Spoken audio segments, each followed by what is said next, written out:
আমরা অবশ্যই আমাদের যে দাবিগুলো আছে সেগুলো আমরা বিদ্যুৎ বিভাগকে বলবো।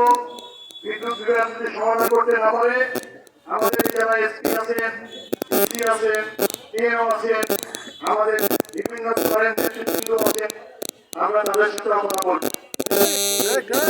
এখানে একটা সমাধান আসতেই হবে। এখানে সমাধান প্রয়োজনে আমরা সরজমিনে এলাকায় গিয়ে কার কি সমস্যা আমরা গ্রুপ করে করে আমরা চিহ্নিত করব। কি করব? চিহ্নিত করব। এখন আমার বক্তব্য হচ্ছে এই বিষয়টা নিয়ে গত 3 দিন যাবৎ হিসাবে আমি আন্দোলন মোকাবেলা করে আছি, জনগণের সাথে কথা বলেছি। আমাদের বড় গ্রামবাসী ইতিপূর্বে আপনাদের মতো সংঘবদ্ধ দলবদ্ধ হয়ে তাদের দাবি দেওয়া বলেছেন।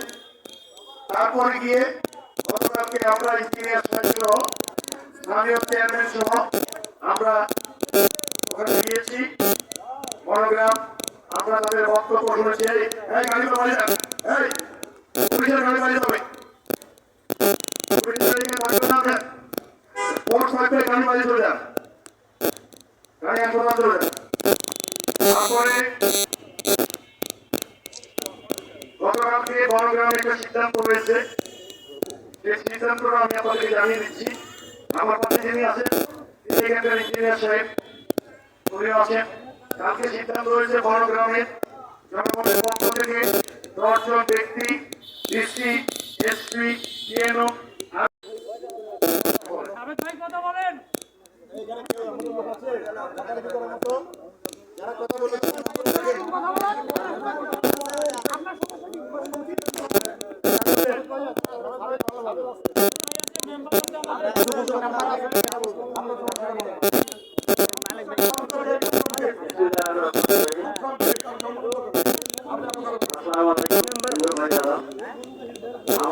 আমার বাড়িতে